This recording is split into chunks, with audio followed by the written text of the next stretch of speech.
할렐루야, 아멘. 오늘 전하는 말씀이 저와 여러분에게 하나님의 음성으로 들려질 수 있기를 간절히 소망합니다. 네, 평범한 말들의 편 가르기, 차별의 말들, 이제 이런 책이 있습니다. 이제 이 책을 보면 오늘 이제 설교 소제목에 대한 주제를 가지고 이제 이야기들이 쭉 나와요. 뭐 정상, 비정상, 등급을 나누는 것, 완벽한 것, 뭐 완벽하지 않음, 뭐 가난함, 권리, 노력, 자존감, 공감, 이 모든 주제들이 다 그러니까 차별의 이제 단어가 될 수 있다, 주제가 될 수 있다라고 이제 얘기를 하는 거죠. 그러니까 우리가 은연중에 우리도 알지 못하는 가운데 여러 영역에서 소위 이제 끝나누기, 차별을 얼마나 아무렇지 않게 하는가를 되돌아보게 만드는 책이다. 그러니까 우리가 얼마나 당연한 것들이 당연하지 않은 것인지 이걸 알아챈다는 게 사실 삶에서 쉽지가 않다. 그러니까 우리에게 너무 자연스럽고 호흡과 같은 이제 뭐 삶이었기 때문에 그 불편하지 않는 상황이 우리에게 있어서 얼마나 감사한 제목인지를 때때로 우리가 모르며 살아갈 때가 있다라는 것이죠. 이 책의 이제 작가가 어느 날은 온라인 모임을 이제 하게 됐어요. 온라인 모임을 하다가 오프라인 모임을 하게 된 겁니다. 이제 이 작가를 사랑하는 사람들이 쭉 모여가지고 이제 이렇게 미팅을 하게 된 거죠. 근데 그렇게 이제 모여 앉아 있다가 이 작가가 평소에도 대화를 나누는데 공백을 되게 싫어한대요. 그래서 어려워하던 차에 마침 옆에 이제 자기 또래로 보이는 여성이 앉아 있길래 이제 그 관계도 형성할 겸해서 친해지기 위해서 요즘 이렇게 아이돌 보는 게 참 어렵지 않나요? 이렇게 이제 물어봤다는 거죠. 그런데 이제 웃음만 이렇게 미소만 짓지 별말을 하지 않더라는 겁니다. 그래서 이제 사람이 묻는데 왜 이렇게 미소만 지을까? 이제 이렇게 생각을 하고 있던 차에 이제 미팅이 진행되면서 알게 됐던 사실이 뭐냐면 그분이 이제 이혼을 하고 이제 자녀 없이 혼자 지내고 있었다라는 것이죠. 그 순간 이제 본인 작가의 얼굴이 본인 스스로가 이제 화끈했다는 겁니다. 왜냐하면 내 나이 정도 되는 여성이면 의뢰 결혼을 했을 것이고 아이도 있을 거라고 생각을 하면서 있었던 자신이 부끄러워졌다라는 것이죠. 왜 그 사람이 미혼이었다든지 혹은 뭐 비혼이었다든지 무자녀일 거라는 생각을 내가 왜 하지 못해 봤을까? 나는 왜 그런 생각을 다 배제하고 의뢰 그렇겠거니라고 생각하며 질문했을까? 이걸 이제 곰곰이 생각하면서 책을 이제 쭉 이렇게 풀어가는 겁니다.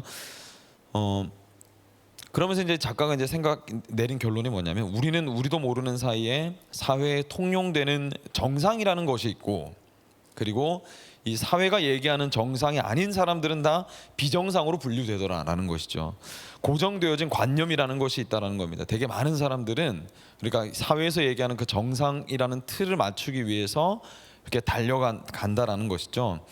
대표적으로는 뭐 여러분 잘 아시다시피 거주지에 대한 차별이 있습니다. 어느 동네에 사는지 뭐 서울 지방으로부터 시작해서 서울 안에서 더 강북인지 강남인지 강남 안에서도 어디에 사는지에 따라서 나뉘죠. 그다음에 아파트가 브랜드가 있는 아파트인지 없는 아파트인지 몇 평에 사는 건지 자가인지 전세인지 월세인지에 따라서 서로 계급을 나누고 그 안에 또 이게 알지 못할 이제 차별을 하면서 살더라는 거죠.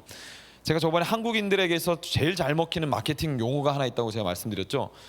어머, 너 아직도 안 했어? 이제 이 한마디면 한국인들은 다 끈딱 난다는 겁니다. 왜냐면 본인도 해야 되는 줄 알고 막 달려간다는 거죠. 1971년에 정부가 여의도에 이제 처음으로 아파트를 건설하게 됩니다. 시범 아파트라고 해서 아파트 단지를 세우면서 그때 등장한 단어가 하나 있어요. 그게 뭐냐면 중산층이라는 단어가 그때 이제 등장을 하게 됩니다. 처음으로.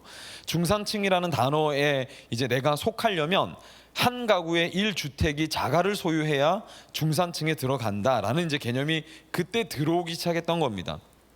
그래서 너도 나도 할 것 없이 중산층이 되기 위해서 집을 사기 시작했던 거죠. 20년, 30년, 50년, 60년 이렇게 이제 장기 할부를 해가지고 집을 구매하는 일들이 늘어나기 시작했다. 근데 지금도 별반 다르지 않습니다.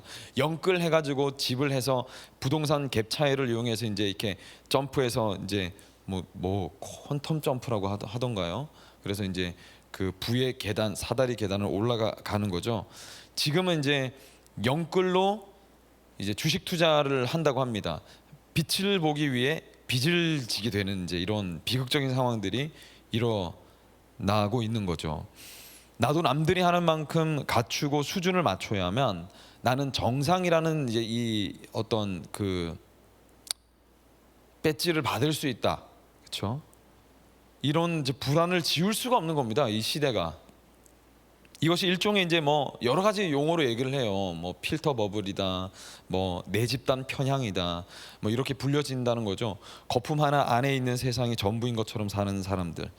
내 집단에게는 팔은 안으로 굽는, 내 집단에게는 관대하나 내 집단이 아닌 집단에게는 편파적으로 행동하는 것. 이왕이면 사회가 정상이라고 하는 집단에 들어가고자 애쓰는 것들. 우리는 배우고 듣고 본 바 안에서만 세계관을 꾸리며 나아갑니다. 최근에 뭐 보니까 일본을 가면, 도쿄를 가면 꼭 그 해리포터 이제 그 박물관인가요? 거기를 꼭 가야 된대요. 근데 해리포터가 뭡니까, 여러분? 해리포터는 소설이잖아요. 근데 소설에 있는 세계관을 즐기고 열광하는 사람들이 존재한다는 거죠. 그것처럼 이 사회에도 나름의 세계관이 존재하고 그 세계관 안에 내가 편입되기 위해서 사람들은 그렇게 애를 쓰면서 달려가더라라는 겁니다. 그리고 그 이상을 상상하거나 생각하기 어렵다는 거예요. 내가 중요하게 생각하는 집단 밖의 세상에 대해서는 잘 생각하지도 못하고 사실 관심도 없죠. 내가 지내고 있는 나에게 있는 주어진 이 집단을, 특별히는 상위 집단으로 가기 위한 노력들을 다 포함해서 그렇게 혈안이 될 때가 많습니다. 혹시 내가 이 집단에서 도태되는 건 아닐까. 지방에 있는, 저는 이제 지방에서 주로 사역을 쭉 하다가 이제 뭐 최근에 이제 서울로 올라오게 됐는데, 지방에서는 그런 얘기 있거든요. 서울 외 지역에서는 인서울이 이제 꿈입니다. 꿈. 저는 이제 부산에서 오래 사역했는데 부산에서는 인해운대가 꿈이에요. 꿈. 예, 인해운대. 인해운대 하기 위해서 정말 최선을 다해 살아가는 거죠. 그래서 내가 속한 집단이 우월한 집단인가, 그리고 나보다 열등한 집단이라는 이제 이런 단어를 갖다 붙이면서 내가 거기에 열등한 집단에 속하지 않았음에 안도하고 우월한 집단에 들어갔음을 또 이게 은근히 자랑하고자 하는 그런 심리가 우리 안에 있다. 내년에 이제 2027년 2월에 우리가 청년부가 이제 아프리카 선교를 떠나게 됩니다. 저는 이 선교를 좀 무경험자들이 갔으면 좋겠는데, 한 번도 이제 그 아프리카를 가보지 않았던 분들이, 청년들이 우리 좀 같이 갔으면 좋겠는데, 직장인들 뭐 한 1년 연차 내면 갈 수 있거든요. 예, 갔으면 좋겠어요. 저는 개인적으로 연차 가능하면. 왜냐하면 한국의 이 편안한 생활을, 우리는 지옥 같지만 편안한 생활을 뒤로 하고 한번 훌쩍 떠나보는 걸 전 추천을 합니다. 그러니까 세상을 이해하고 보는 눈 자체가 완전히 달라질 수 있고 확장될 수 있기 때문이죠. 그 돈씨 뭐 요즘 막 이런 말을 하잖아요.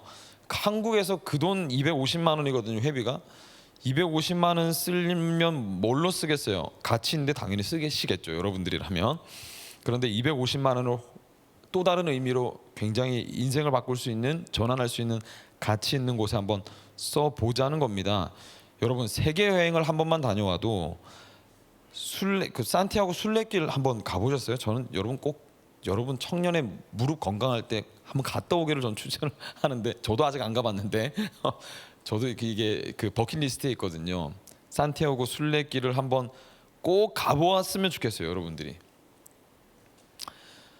한 번은 훌쩍 떠나보는 걸 추천합니다. 그러면 세상을 이해하고 보는 눈 자체가 완전히 달라질 수 있어요. 아, 인생이라는 게 이렇게 살지 않고 다른 방법도 있는 거구나를 꼭 한 번은 알아야 돼요. 여러분들은 그걸 꼭 한번 깨달았으면, 청년 때 특히.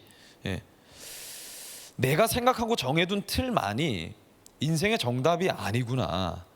거기에 나를 우겨 넣을 필요가 없구나. 이거 하나만 세계 여행을 하더라도 얻고 오게 되거든요. 그런데 아프리카라는 저 절대 다수가 가능성 제로라는 저 세계에 선교를 하고 오게 되면 여러분 어떻게 바뀌겠습니까?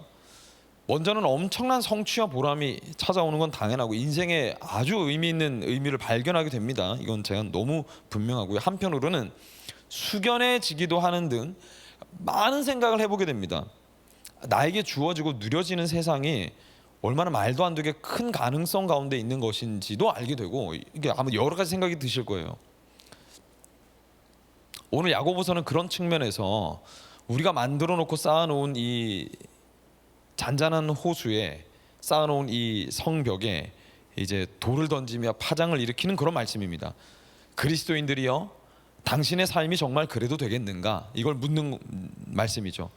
야고보서는 특별히 성경 66권 가운데 너희들 믿음이 있다면 행해라라고 이제 액션을 취하라는 행함의 말씀입니다. MBTI적으로 설명을 하면 야고보서는 아주 T적인 말씀입니다. 네. 감성 이런 거 없어요. 믿어? 그럼 믿으면 해 이거거든요.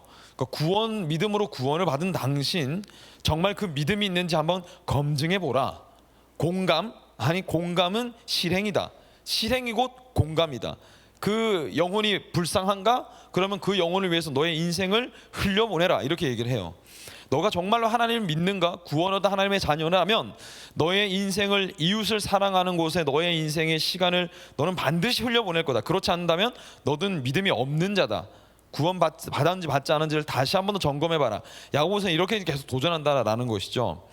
삶에서 하나님을 믿는다고 할 때에 하나님을 믿는다고 하는 예수님을 닮아낸 우리 안에 그런 어떤 삶의 흐름이 나타나지 않는다면 그걸 과연 믿음이라고 부를 수 있을까라는 주제가 나오는 곳이 야고보서입니다. 그래서 예전에는 참 말이 많았어요. 이게 믿음으로 구원을 받는다 했는데 왜 행함을 이렇게 강조를 하는가, 뭐 이런 얘기도 있었죠. 그래서 혹자는 이 야고보서는 지푸라기 성경이다, 뭐 이런 얘기를 하기도 했는데, 그러나 이제 그렇지 않죠.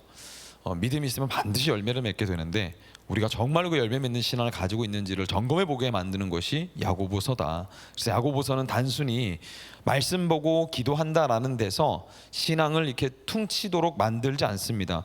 우리에게 한 걸음 더 내딛도록 도전하는 것이죠. 더 큰 세계가 있다. 우리가 들었던 말씀에 우리의 삶이 얼마나 잘 녹여내고, 우리의 삶에서 녹여내고 있는지를 이렇게 점검하게 만드는 겁니다. 그 중에 오늘은 여러 가지 주제들이 있는데 오늘은 차별에 대한 말씀입니다. 오늘 본문에는 특별히 가난한 자들을 우리가 어떻게 대해야 될 것인가에 대한 주제인데, 성경은 그렇게 얘기합니다. 실제로 우리는, 그러니까 교회는, 그리스도인들은 가난한 자들을 돌볼 수 있어야 한다. 돌봐야 한다.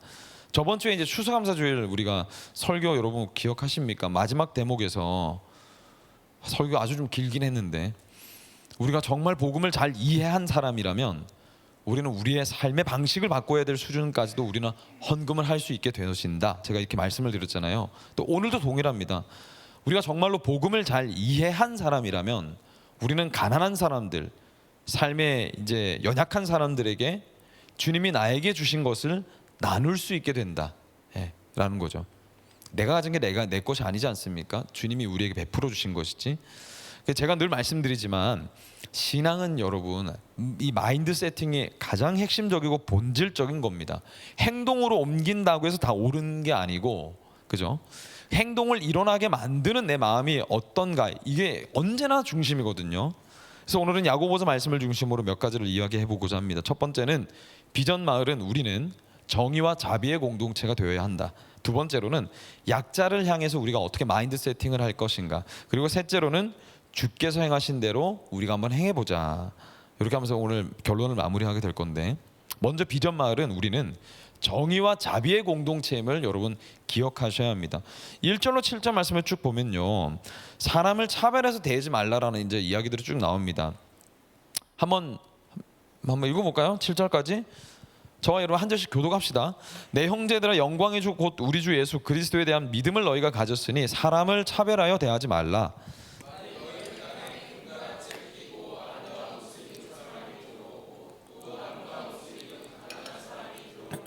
너희가 아름다운 옷을 입은 자를 눈여겨보고 말하되 여기 좋은 자리에 앉으소서 하고, 또 가난한 자에게 말하되 너는 거기 서 있든지 내 발등상 아래에 앉으라 하면,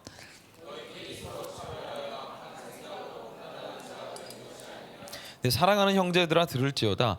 하나님이 세상에서 가난한 자를 택하사 믿음에 부유하게 하시고 또 자기를 사랑하는 자들에게 약속하신 나라를 상속으로 받게 하지 아니하셨느냐.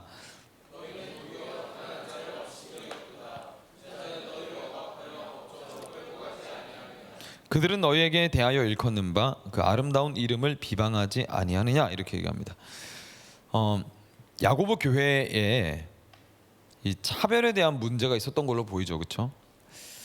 옷차림새에 따라서 이 교회 내에 있던 멤버들이 이제 새 가족을 맞이하게 되는데, 그 새 가족들이 어떤 옷을 입었는가에 따라서 태도가 달라지더라라는 겁니다. 교회에 새 가족이 되는 성도들이 있는데 그 성도들이 경제적인 차이가 당연히 있겠죠, 그렇죠? 그런데 종종 이제 부자가 찾아오게 되면 옷 입은 태부터 다르잖아요.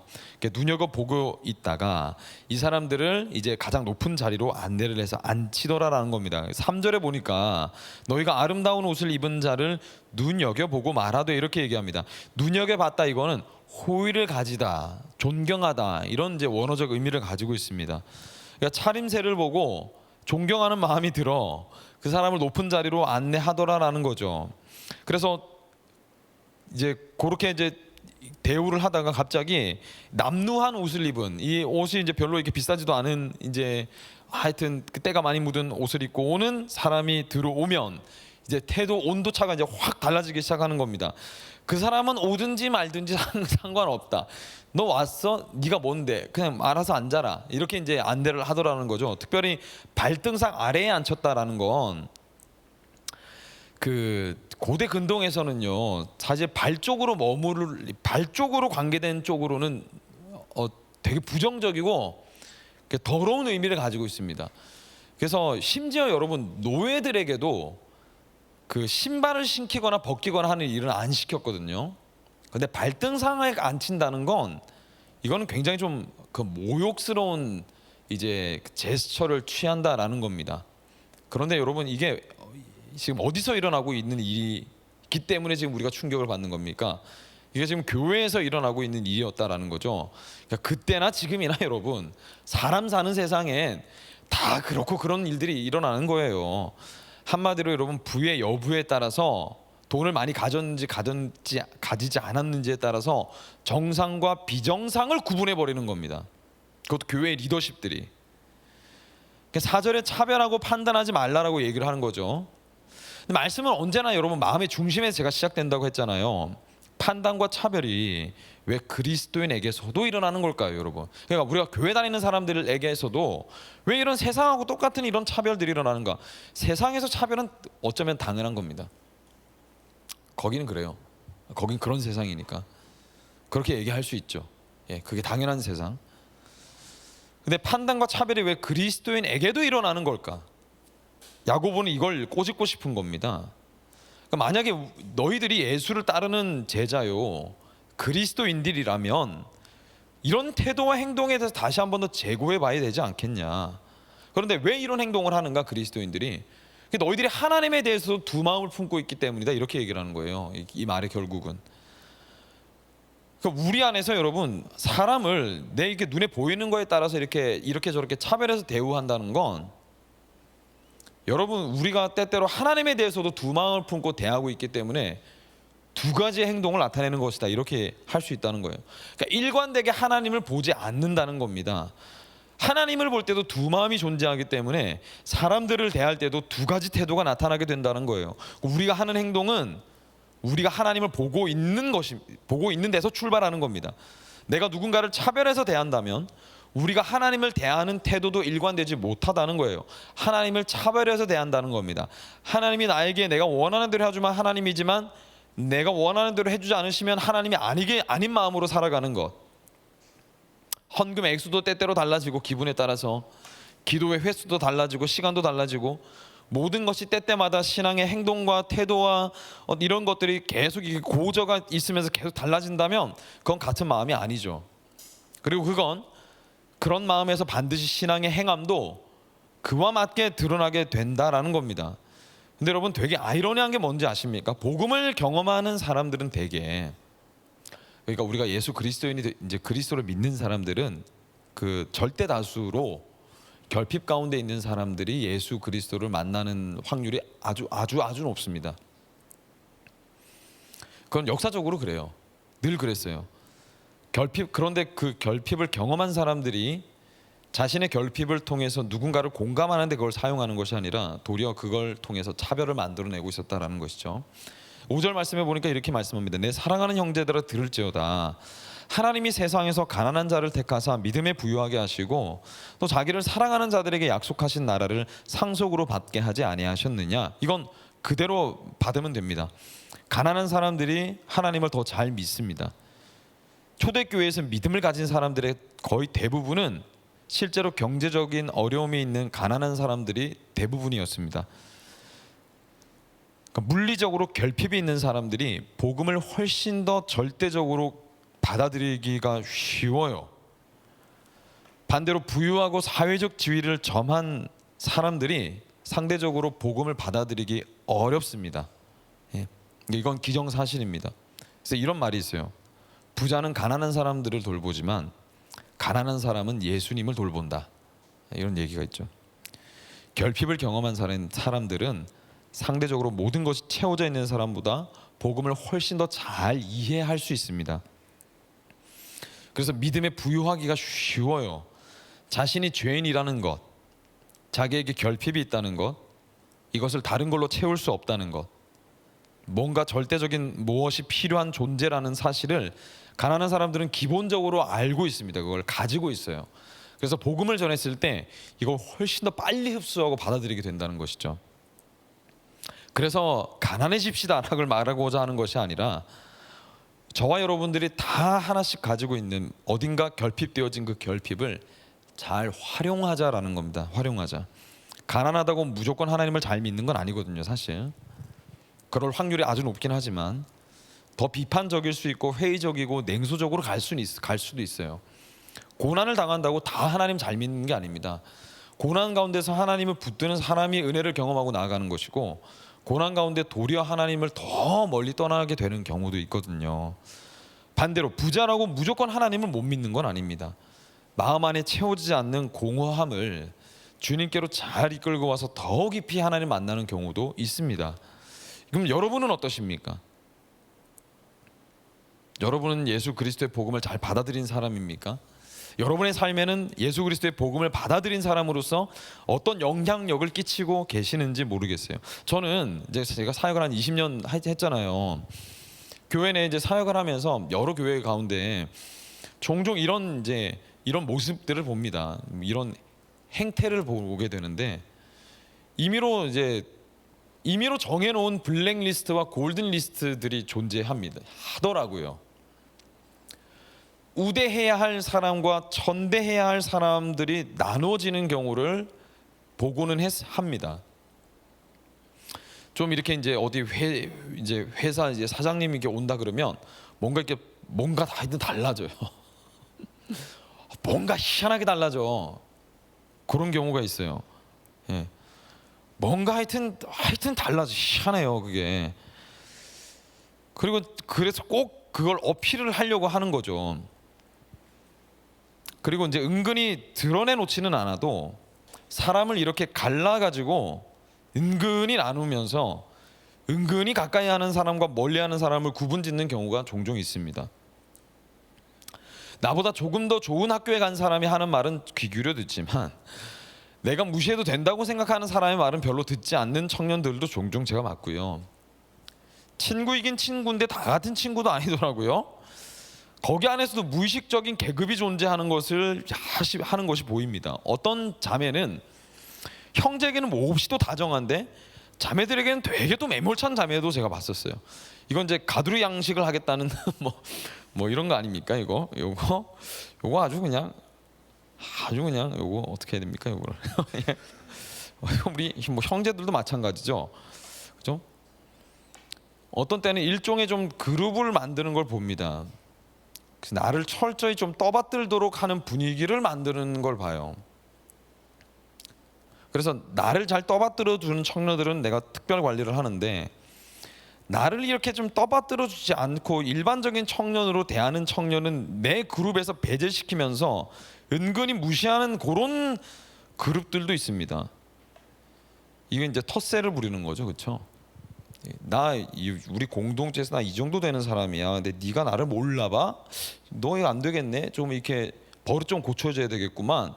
이래가지고 은근히 따돌리는 그런 거, 아주 못돼 먹은 그런 걸 하는 것도 봤고, 전 절대 가만 안 있죠. 이런 거 보면 우리는 나도 모르는 사이에 나랑 친한 내 또래 친구들, 나에게 편한 사람들과는 허물없이 친하게 지내지만,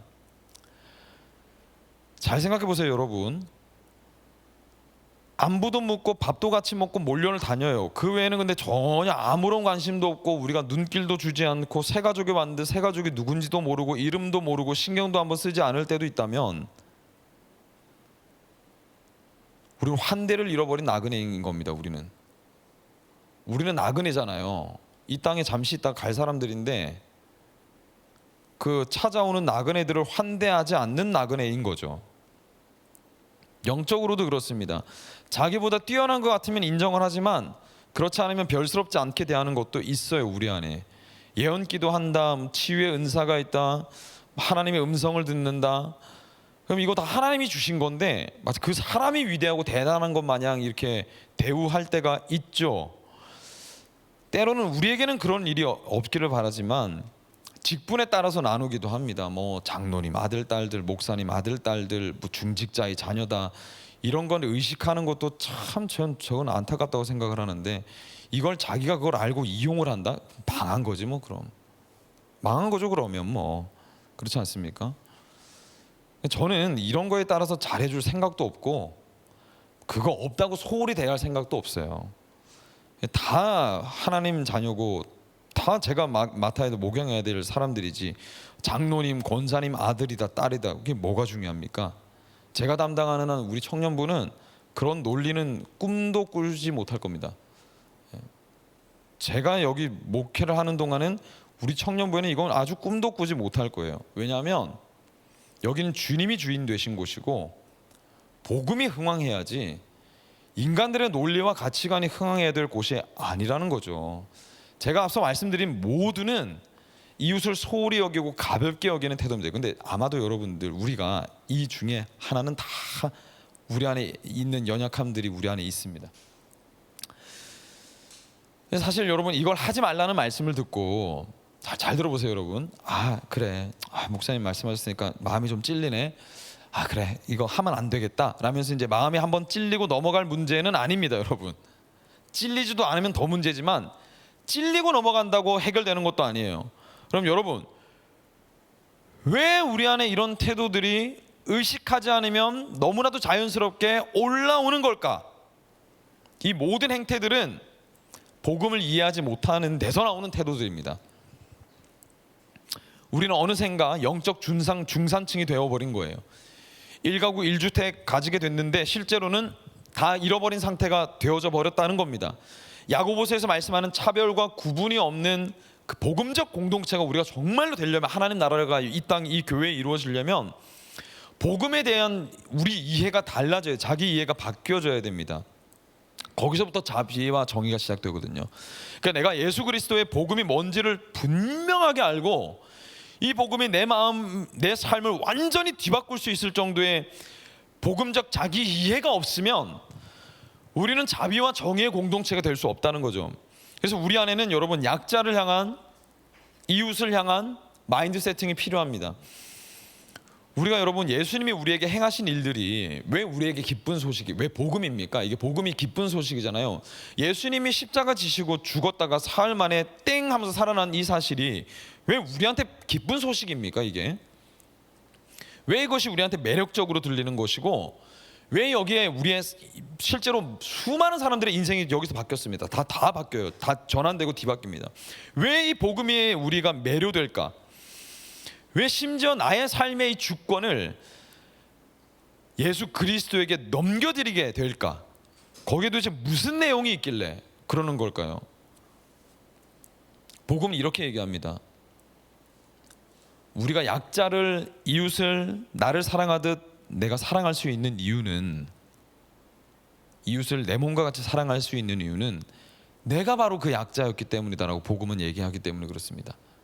내가 바로 그 약자였기 때문에, 약자인 내가 예수 그리스도의 십자가 안에서 예수 그리스도의 복음을 이해한 사람으로 하나님 나라를 상속받은 강한 사람이 되었기 때문에, 이전의 과거는 우리는 철저히 연약한 사람이었다라는 것을 복음은 우리에게 상기시켜 주는 겁니다. 계속 너 과거에 어땠어? 너 지금 누리게 된 모든 것들이 어떻게 누리게 된 것이야? 그 은혜는 어디로부터 왔니? 이걸 복음은 계속해서 생각하게 하는 것이죠. 그리스도께서 친히 약자인 우리를 위해 그도 스스로 약자가 되셨다고 복음은 이야기하기 때문에 그렇습니다.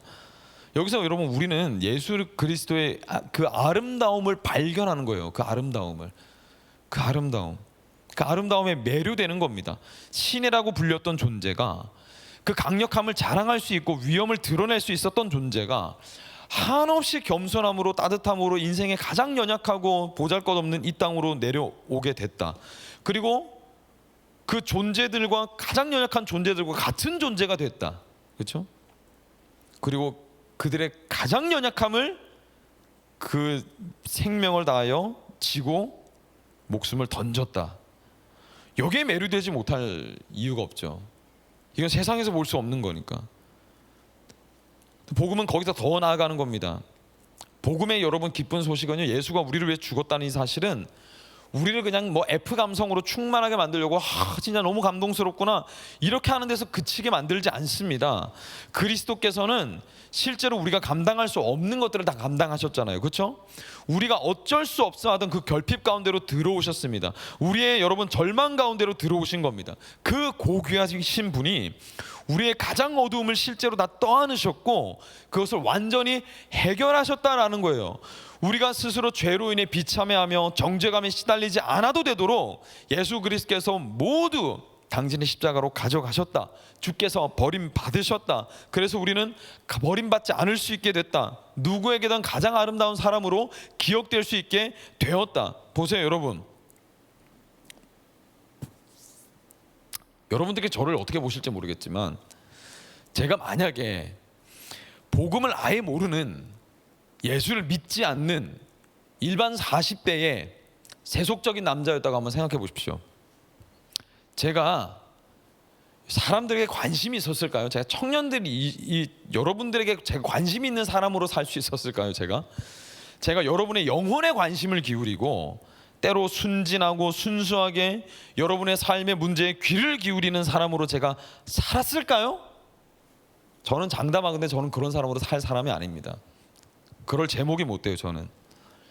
저는 예수를 알지 못했다면 여러분의 삶을 철저하게 착취하며 직장 상사로 여러분의 삶을 뭉그러뜨리고 철저히 실적에 따라서 평가하는 상사에 불과했을 겁니다.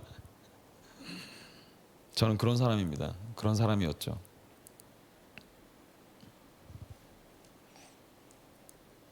주께서 영광을 잃어버리셨어요. 이 땅에 오심으로 말미암아. 그래서 우리는 예수의 이름을 얻게 된 겁니다. 예수의 이름을 얻었다. 여러분 이게 무슨 의미입니까? 저번에도 제가 말씀드렸지만 우리가 하나님께 선을 넘어서 무례하게 대할 때가 있잖아요. 기도도 막 내 마음대로 하고 막 하나님 어떻게, 저 예전에 그랬는데 10대 때 한참 하나님 욕했던 때도 있었는데, 근데 선을 넘어서 오는 그 인생의 그 어두움의 고백들까지도 하나님이 왜 다 기도로 들으시는 겁니까? 예수 그리스도 십자가의 공로가 우리에게 주어졌기 때문이라고 했잖아요. 주께서 우리 대신 심판을 받으셨기 때문에 숨을 거두시고 주 앞에 서는 그날 그 십자가 영광이 우리의 것이 되었기 때문에 하나님께서 우리를 의로운 자로 인정하시기 때문에 그것을 기도로 받으신다고 제가 말씀드렸습니다.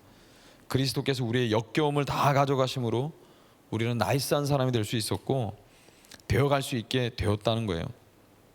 나이스하다는 게 뭡니까 여러분? 누구에게도 좋은 사람, 자신을 정말로 내어줄 수 있는 여지를 가진 사람. 우리가 복음을 정말 몰랐다면, 우리가 예수 그리스도가 우리를 위해서 하신 일을 여러분이 전혀 지금도 모르고 있다면 우리는 한없이 더 못난 사람으로 살아가게 될 거라는 겁니다.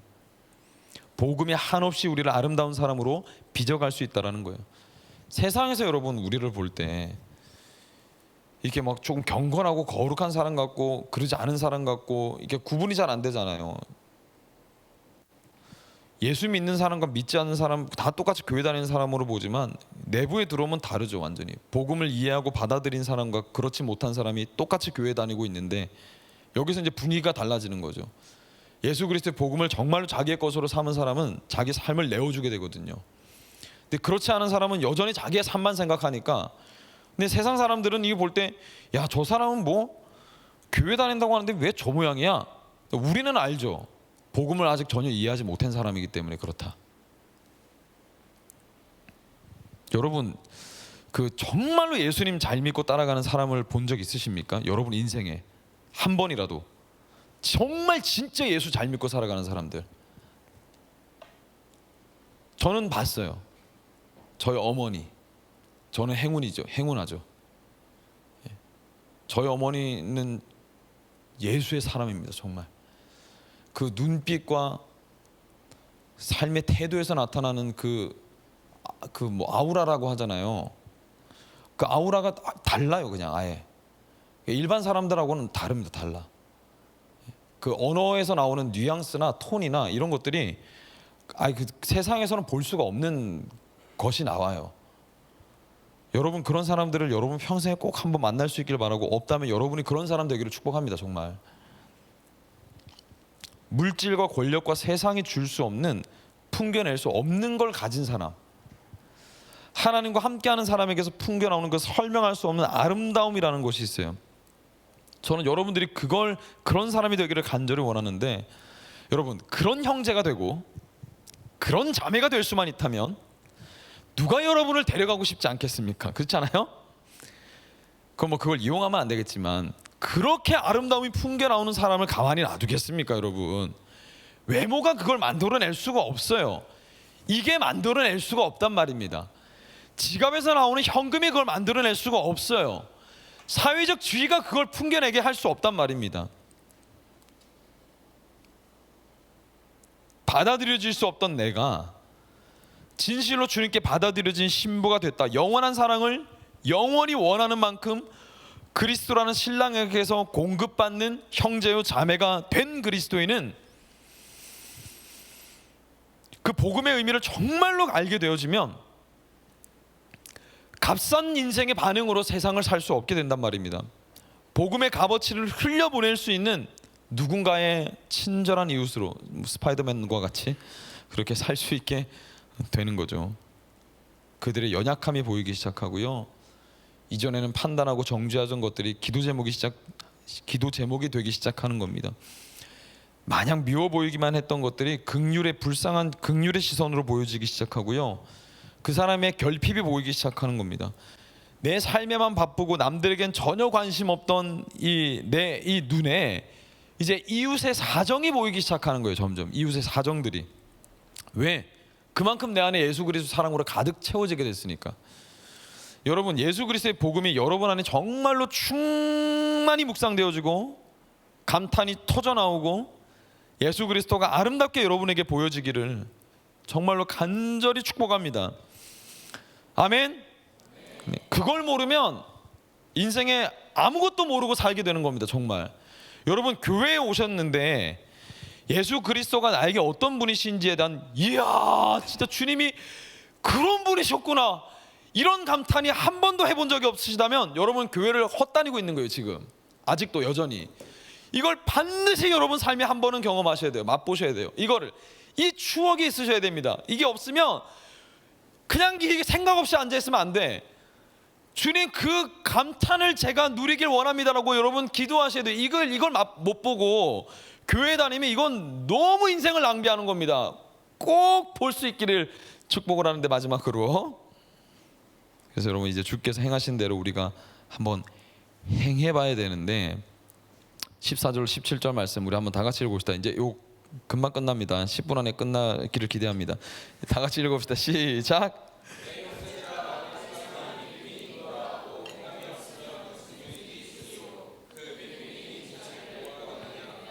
만일 형제나 자매가 헐벗고 일용할 양식이 없는데 너희 중에 누구든지 그에게 이르되 평안히 가라, 덥게 하라, 배부르게 하라 하며 그 몸에 쓸 것을 주지 아니하면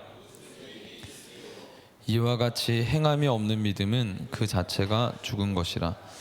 저는 제가 이제 이렇게 목회를 할 때 제가 가지고 있는 이제 기준 중에 하나가, 그렇게 되어지기를 제가 간절히 씨름하고 늘 애쓰는 부분인데, 제 안에 제가 뭔가를 움직여 나갈 때, 행할 때 제 안에 이렇게 딱 모토 하나가 딱 있어요. 이게 뭐냐면, 이거는 여러분들 같이 해보면 좋을 것 같은데, 형진아, 김영진 목사, 너 네 가족이라도 너 그렇게 할래? 이걸 저는 꼭 한번 질문합니다. 제 스스로에게. 네 가족이라면 너는 어떻게 할래? 이걸 꼭 물어요. 네가 가족이라고 얘기하는 그 사람들에게 만약에 이런 일이 일어났을 때 김영진 목사 너는 어떻게 반응하겠는가를 묻습니다. 저는. 그리고 움직여요. 그걸 꼭 한 번은 묻고 움직입니다. 여러분 가족이나 여러분이 소중하게 생각하는 사람들에게 하듯이 옆에 있는 이웃들에게 행하시는 게 그리스도인의 삶으로 살아가는 삶입니다. 예, 반드시 그러셔야 돼요. 내 가족에게 나는 어떻게 하는가? 만약에 내 가족이라면, 내 가족의 일이라면, 내 가족에게 일어난 일이라면 나는 어떻게 할 건가? 어떻게 말을 하고, 어떻게 태도를 하고, 어떻게 움직일 건가? 여러분, 우리가 이 말씀을 듣고 나서 우리에게 필요한 과정은 이걸 우리의 삶에 얼마나 적용할 수 있을 것인가 아닙니까? 여러분은 성경이 말하는 대로 순박하십니까? 여러분은 성경이 말하는 대로 순진해지기로 하셨습니까? 여러분은 성경이 말하는 대로 겸손해지기로 하셨습니까? 여러분의 성향과 기호와 취향을 넘어서서 말씀에 여러분의 삶을 한번 맞춰보기로 작정해 보신 적이 있으십니까? 저는 이제 인프피입니다. 예.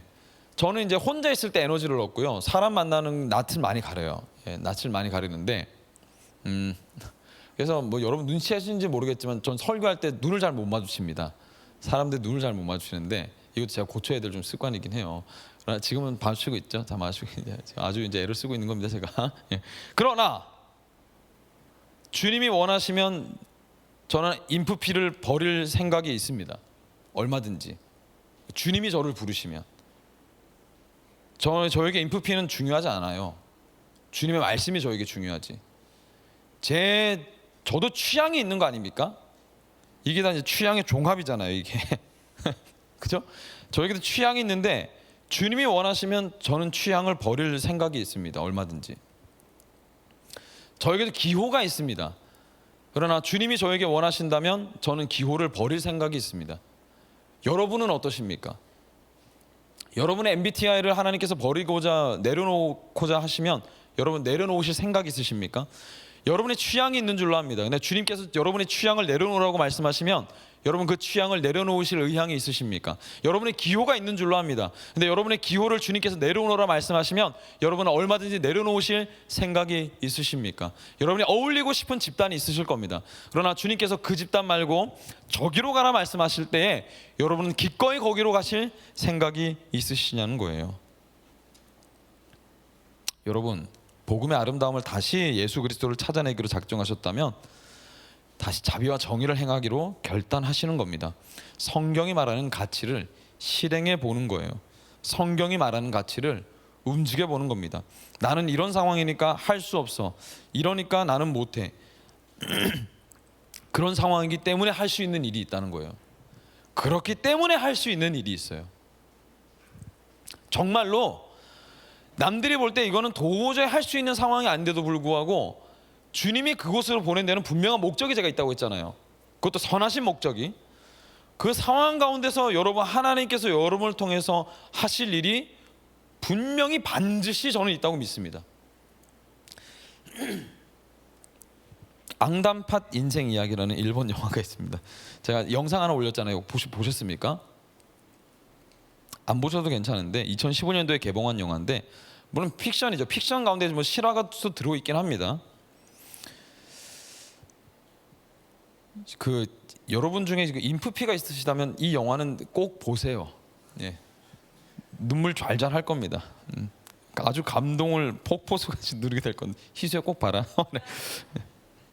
아니어도 생각할 거리가 굉장히 많은데 영화를 이제 시작하면 이런 얘기가 나옵니다. 당장 내일 죽어도 전혀 아쉽지 않다는 표정을 지으며 하루하루를 억지로 살아내는 한 청년이 등장을 합니다. 한 남자 30대 중반 정도 된 것 같아요. 주인공으로 등장합니다. 이름이 이제 센타로라는 주인공인데 매일 아침에 이제 어거지로 일어나서 터벅터벅 가게로 걸어가 작은 가게의 문을 열고 도라야끼라는 이제 그 팬케이크 사이에 팥을 넣은 빵이라는 게 존재하거든요. 일본에 도라야끼를 만드는 업을 가지며 살아갑니다. 얼굴에는 웃음기 하나 없어요. 모종의 이유로 막대한 빚을 지게 된 이 주인공이 모든 빚을 다 탕감을 받게 되고 그 가게에서 이제 가게를 물려받아서 일을 하게 되는 스토리거든요. 삶에 어떤 희망 없어요. 의욕도 없고 하루하루 그냥 기계적으로 팥빵을 구우면서 여중생 단골 몇 명 있고 동네 지나다니는 사람 몇몇을 단골로 둔 자그마한 가게입니다. 어느 날에 수아는 잠깐 나오세요. 이제 좀 기다려주세요. 70이 넘은 한 할머니가 아르바이트생 뽑지 않겠느냐며 자기를 좀 써달라고 이렇게 얘기를 해요. 영화에서. 근데 가만히 보니까 이 카메라가 이제 이렇게 줌인하는 그곳이 할머니의 손인데 손이 이렇게 오그라들고 좀 불편해 보이는 기색이 역력한 거죠. 그래서 나이도 있고 몸도 불편하신데 아유 이제 팥빵이나 드세요 하면서 팥빵을 드리면서 내보냅니다. 거절을 해요. 시급을 있는 대로 다 이제 할머니가 막 처음엔 100엔 했다가 100엔이요? 아이 가세요. 50엔, 30엔 이렇게 이제 깎거든요. 그래서 자기를 써달라고 하는 거죠. 끝까지 고사합니다. 돌려보내요. 그래서 어느 날에 편지 한 통과 함께 이제 조그만 어떤 뭐가 물건이 하나 도착하는데 할머니의 편지죠. 나를 안 써도 좋으니까 자기가 만든 팥을 한번 좀 먹어봐라 하면서 편지를 건네놓고 갑니다. 근데 이제 이 할머니 이제 팥을 조용히 열어다가 이제 주인공이 딱 먹죠. 그랬더니 미 막 뜨면서 이제 막 엄청 맛있는 팥이었던 거죠. 그래서 즉각 초빙하여 이제 도라야키 가게를 하게 되는데 이제 그 기성 제품으로 만들어져 있는 팥은 이제 저리 치우고 할머니에게 팥 만드는 방법을 배워서 도라야키 가게가 맛집으로 소문이 나기 시작합니다. 벌써부터 목이 메네요. 그런데 이제 가게 집주인 그러니까 센터로에게 가게를 맡기고 숨을 거두었던 그 주인의 아내가 이제 그 가게의 실제 주인인데 아줌마가 어느 날은 찾아와서 센터로 그 할머니 누군지 알아? 예전에 한센병 걸렸던 사람이야. 이렇게 하면서 빨리 쫓아내. 우리 가게 이미지 떨어져. 그럼 쫓아내라고 합니다. 성경에 보면 이제 나병 환자라고 얘기하잖아요. 문둥병이라고 얘기하는데 그 나병 환자에 걸렸었던 할머니였던 거죠. 한창 여러분 일본이 어려웠던 시절에 우리나라도 마찬가지고 나병 환자들이 모였던 그 집성촌이 있었습니다. 환자촌이 있었어요. 우리나라는 소록도가 대표적이고 여수의 애양원이라고 있죠. 아주 유명한 곳. 손양호 목사님이 계셨던 곳인데 손양호 목사님 꼭 한번 찾아보세요. 이제 일본에도 그런 수용 병원이 있었던 거죠. 근데 나오는 할머니가 이제 그 수용 시설의 출신이셨던 겁니다. 그런데 이제 흔적만 가지고 있지 전염되거나 그러진 않거든요. 사람 인식이라는 게 무섭잖아요. 손님이 뚝 끊깁니다. 센타로가 이제 이 할머니를 내치지도 못하겠고 한숨 푹푹 쉬면서 이제 담배 피면서 가게를 쉬자고만 하던 센타로의 눈치를 할머니가 읽은 겁니다. 조용히 인사하고 이제 가게를 떠나죠.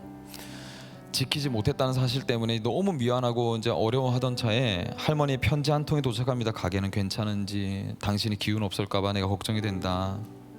그래서 이제 가게에 이제 또 다른 주인공 여중생인데 나중에 한번 영화를 보세요. 그 두 센타로와 여중생이 할머니가 계시는 곳으로 이제 찾아갑니다. 거기서 이제 따뜻한 가정식 백반 한 상을 대접받아요. 근데 센타로가 그 밥을 먹으면서 한없이 웁니다. 그런 주인공을 인생에 소망이 없는 주인공을 한없는 따뜻함과 이해심으로 할머니께서 이제 품어주시는 거죠. 센타로가 할머니가 걱정돼서 찾아가는데 그곳에 센타로라는 주인공이 인생에 둘도 없는 위로를 받고 돌아오는 겁니다. 영화의 막바지를 보면요 할머니가 남겨놓은 이제 녹음본이 하나 있어요. 그게 틀어지면서 이제 영화가 마무리되는데 점장님 센타로를 얘기하는 거죠. 우리들은 말이죠 이 세상을 눈에 담고 귀로 들으려 태어났어요. 그렇다면 말이죠 꼭 무언가 되지 않아도 우리 모두는 살아갈 의미가 있는 겁니다. 영화의 마지막에 이 센타로가 자신만의 도라야키 가게를 시작하게 되면서 영화는 끝이 납니다. 이 영화를 보면서 제가 마음을 울리고 제가 생각을 하게 되었던 건 이 할머니는 세상에서 볼 때는요 가장 약자였고 차별받는 사람이었죠. 근데 사실 누구보다 이 시대를 살아가는 사람들을 위로할 수 있는 가장 따뜻하고 강함을 가진 사람이었다는 겁니다. 예수 그리스도께서 정확히 이 지점에 서 계셨습니다. 가장 강하신 분이 가장 낮은 곳에 오셨고, 가장 약해지셨고, 가장 보잘것없는 모양으로 가장 위대한 일을 행하셨습니다. 십자가의 저주를 인류의 구원으로 바꾸어 놓으셨고, 무참히 짓밟혔던 우리 인생과 영혼을 당신의 대가 없는 사랑으로 살리시고 일으키셨습니다. 그 약함이 아니었다면, 그 저주의 십자가가 아니었다면 무엇으로 우리가 이해받을 수 있었고 우리의 삶을 공감받을 수 있었겠습니까? 고린도후서 12장 9절에 보면 바울이 어느 날 이렇게 고백합니다. 나에게 이르시기를 내 은혜가 너에게 족하도다. 이는 내 능력이 약한 데서 온전하여짐이라 하신지라. 바울이 여러분 아시다시피 이 신약 성경의 대부분을 썼던 선교사잖아요. 복음 전도자인데, 이분이 전승에 따르면, 전설에 의하면 이제 만창 다리에다가 일자 눈썹에 머리는 벗겨지고 매부리 코에, 뭐 그것까지는 괜찮죠. 그런 이제 간질이 있었다라고 보통 얘기를 합니다. 안질이 있었다고도 얘기를 하고요. 그래서 늘 곁에 이제 누가라는 의사를 데리고 다녔는데, 바울이 이제 얼마나 대단한 사람이었냐면, 이 사람이 지나가다가 손수건에 스치기만 해도 사람들 병이 낫고 기적이 일어났던 사람이에요. 근데 자기 병을 못 고치는 거죠. 하나님한테 기도했던 겁니다. 어느 날, 하나님 제 병을 고쳐주십시오. 고쳐주십시오. 고쳐주십시오. 기도할 때마다 하나님이 내 은혜가 너에게 족하다. 내 은혜가 너에게 족하다. 내 능력은 너가 약한 데서 빛을 발할 수 있는 능력이야. 이렇게 말씀을 하시는 거죠. 바울은 고백합니다. 나의 여러 약한 것들에 대해서 나는 자랑하겠다. 약해지지 않으면, 여러분, 약해져 보지 않으면 세상의 수많은 절대적인 약함 가운데 살아가는 자들을 이해할 수 없고 함께 할 수가 없습니다. 우리 비전마을 청년 여러분, 우리 낮은 곳으로 갑시다. 제가 제 인생에 건강을 한번 잃어보지 않았다면, 제가 실패자의 자리에 서보지 않았다면, 제가 가난한 경험이 없었다면, 제가 상실을 경험하지 않았더라면, 제가 극심한 우울을 겪어보지 않았다면, 제가 인생의 탈진을 겪어보지 않았다면, 제가 십자가를 져보지 않았다면, 제가 남김없이 누군가에게 제 인생을 줘보지 않았다면, 제가 상처당해보지 않았다면, 제가 제 인생을 쏟아부은 영혼들로부터 배신당해보지 않았다면, 제가 사기를 당해보지 않았다면, 제가 어찌 이 인생의 가장 어두운 때를 살아가는 사람들의 마음을 이해할 수 있고 내가 너무 잘 이해한다, 공감한다 라고 제가 얘기할 수 있었겠습니까? 여러분, 그리스도를 따라가는 여러분들이 되길 원합니다. 남들이 다 쫓아가는 그런 혼자만 강한 삶, 굴림이 전부인 줄 아는 삶이 아니라 여러분의 강함을 공유할 수 있고 나눌 수 있으며, 때때로 여러분의 전부를 내어줄 수 있는, 여러분의 약함의 경험이 감추어야 될 약점이 아니라 누군가에게 가장 의미 있는 위로로 닿을 수 있는 강점이 되는 인생, 십자가의 길을 걸어낼 줄 알고 그리스도의 사랑을 흘려보내는 비전 마을이 되기를 축복합니다. 오늘도 우리를 인간이 가질 가장 따뜻한 품으로 만들어내시는 그리스도께로 오십시오. 우리 찬양하며 기도하며 나아갑시다.